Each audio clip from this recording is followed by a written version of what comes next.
In the studio with me is James Gattuso, the Senior Research Fellow with the Roe Institute for Economic Policy Studies at the Heritage Foundation, and a Senior Fellow in Regulatory Policy at the Heritage Foundation, and the ex-FCC Deputy Policy Chief and Regulatory Staffer for the Vice President of the United States when it was Dan Quayle. And James, great to have you with us. Thank you for having me. Let's, the FCC has now they closed their comment period at midnight last night, and 677,000 comments, and it seems like they're probably, we don't know for sure, but everything that we're hearing from the FCC is that they're running overwhelmingly in favor of some form of significant net neutrality. I think most people don't know the language well enough to say that they would like Title II common carrier status, but I'm guessing that most of the comments are in that vein. You would disagree with that, I'm guessing. Why? Well, I don't know how many of the comments were for that, but I think common carrier regulation of the Internet would be a big mistake. Why? Well, common carrier regulation is something that was invented for taverns in the 18th century. Well, let's make it clear for our viewers and listeners what it is we're talking about. We regulate trucking, for example. We say if you're moving somebody's furniture from one end of the country to the other, you have to treat everybody's furniture the same. You can't treat your... Although actually we don't anymore. We don't regulate trucking directly. Okay, you're right. That Carter started that deregulation. In fact, for a lot of the very same reasons. Yeah, we regulate our highways, we regulate water, we regulate electricity, we regulate telephones under Title II. Well, in fact, we've actually dropped a lot of forms of common carrier regulation. The railroads, trucking, in particular, were dropped by Jimmy Carter because it just simply was not something that was compatible with a dynamic industry. Right. It's very hard to change prices, to change fares. In the airline business, we found the Civil Aeronautics Board taking a year, 2 years to change a fare. Right. So imagine. I was in the airline. In fact, we owned a travel agency in '83 to '86, which was really when the deregulation of the travel industry was hitting, and we were watching all our competitors go down in flames, and it worked out quite well for us, that deregulation. But now the travel agency that we started just got bought by a literally $1 billion company. It's like there's no more mom and pop shops left. That was one of the outcomes. Very few people use a travel agent at all because they're on the internet. Right. So you just go to Delta's website or something. And that would be impossible without deregulation. Yeah. You would not be able to go online and get the best fare you want for the route you want for the price you want. Right. That would be something you have to go to the CAB and ask for permission to change your fare, to offer it someday in the future to right. the public. But so how do we find the middle ground here? How do you find? I think what most people want is they want to know that, for example, right now I have Comcast at home, and if I'm downloading large files, and I do download large files because I do a radio and TV show, and we move around large files a lot.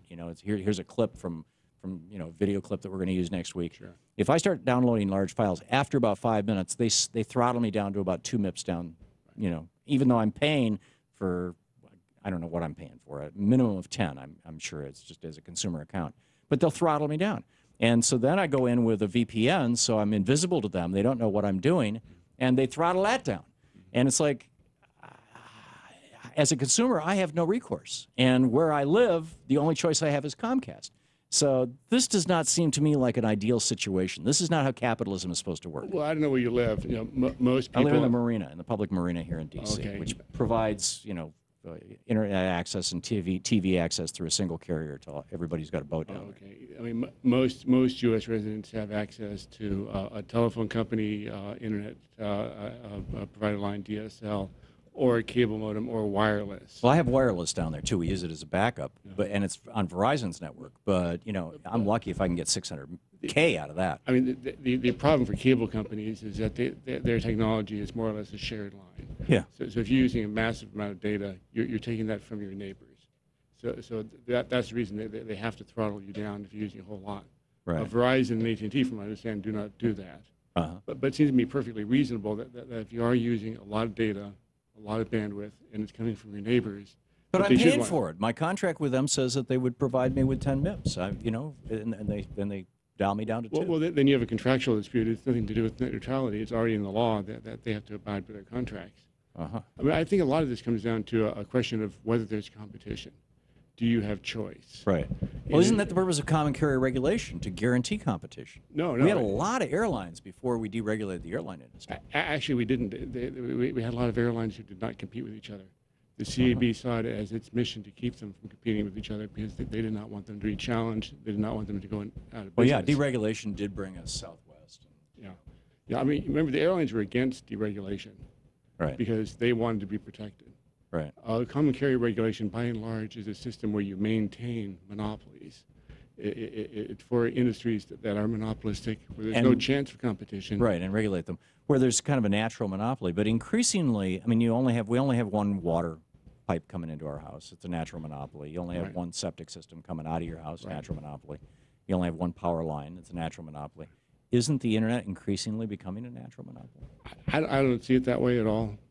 I mean, the water line is probably the polar opposite of the internet. The internet is constantly changing. Water delivery is not. The internet is diverse. Water delivery is pretty much the same thing. You get water, you don't. Right. There are new companies being founded all the time on the internet. Water is water. The two cannot be more different. But I've got one cable coming into my house, and in some places you can sign up for fiber to come into your house, and they'll put a modem in your house for the fiber, but they got to dig up your front yard, and I don't have a front yard. In most places, they've already done that. In fact, Verizon came by our neighborhood a few years ago, dug up everyone's front yard, put in fiber that I don't think anyone in the neighborhood uses. But I appreciate it because it means that whenever I talk to Comcast, they know that I can always go to Verizon. Right.